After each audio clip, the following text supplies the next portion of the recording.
down my road in the other direction, we passed through a few smaller drifts.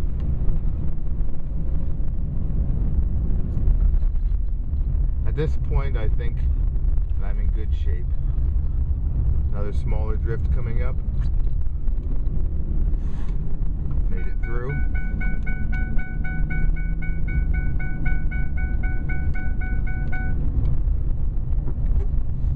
I then got to the bottom of the hill here.